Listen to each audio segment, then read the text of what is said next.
A depressão, ela é uma doença que é ocasionada por traumas na vida, não é?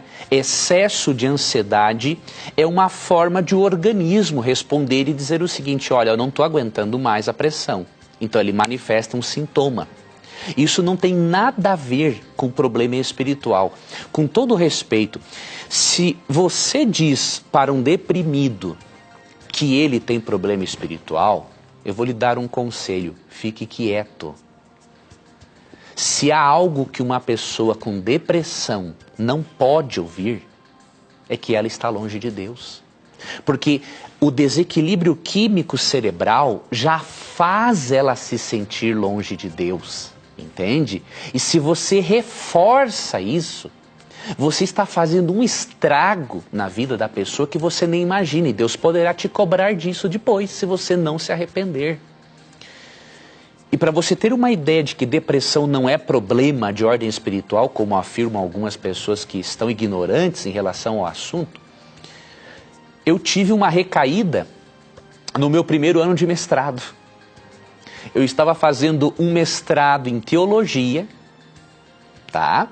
Tendo a minha devoção com Deus, lendo a Bíblia em comunhão com Deus.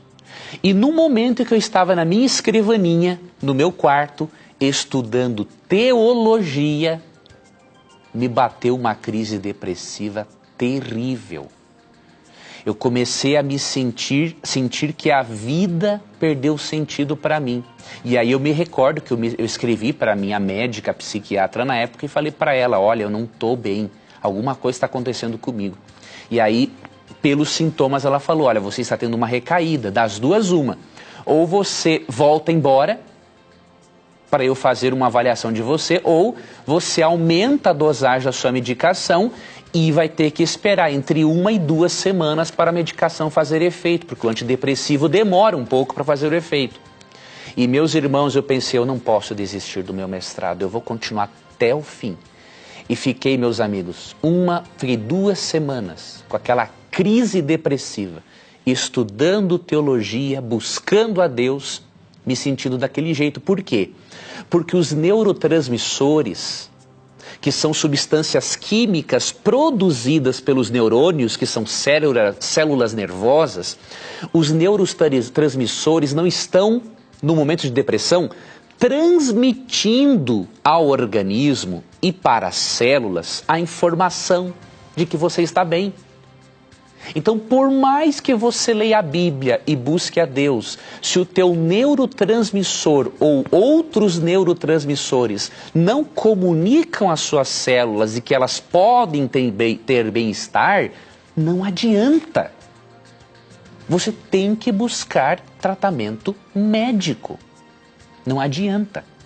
E eu gostaria de ler aqui só um versículo para mostrar uma coisa importante. Jesus não desenvolveu depressão, obviamente, mas Jesus teve momentos de profunda tristeza. E se alguém me disser que depressão é falta de fé, primeiro eu contesto pela minha vida. A minha fé em Deus sempre foi inabalável, apesar de eu ser um grande pecador e que eu nem me considero um merecedor de estar aqui apresentando esse programa.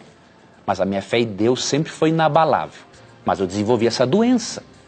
Segundo ponto, se após eu ler esse texto alguém disser para mim que Jesus teve falta de fé, eu vou dizer para você: você é um fanático, você está doido. Tá? Então olha o que aconteceu com Jesus em Mateus 26, 36 a 39. Então Jesus foi com seus discípulos para um lugar chamado Getsêmani e lhes disse: sentem-se aqui enquanto vou ali orar. Levando consigo Pedro e os 2 filhos de Zebedeu, começou a entristecer-se e a angustiar-se. Disse-lhes então: a minha alma está profundamente triste, numa tristeza mortal. Isso é que o deprimido sente. Uma tristeza mortal, de morte. Fiquem aqui e vigiem comigo. Indo um pouco mais adiante, prostrou-se com o rosto em terra e orou: meu Pai, se possível, afasta de mim este cálice, contudo não seja como eu quero, mas sim como tu queres.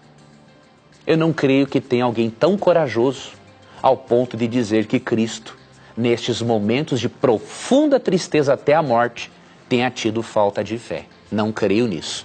Portanto, a ideia de que depressão é falta de fé é um mito, e eu vou dar uma opinião muito particular. Isso aqui não é opinião da TV Novo Tempo e nem da Igreja Adventista do Sétimo Dia. É uma opinião minha. Se depois do conhecimento científico que você tem e depois do conhecimento bíblico que você tiver do assunto, você continuar dizendo a um deprimido que ele está longe de Deus, na minha opinião, você merece disciplina eclesiástica. Tá ok? Porque você está quase que matando uma pessoa que está no fundo do poço. Então, por favor, não espalhe essa ignorância. Use das suas palavras corretamente para ajudar aqueles que estão no fundo do poço.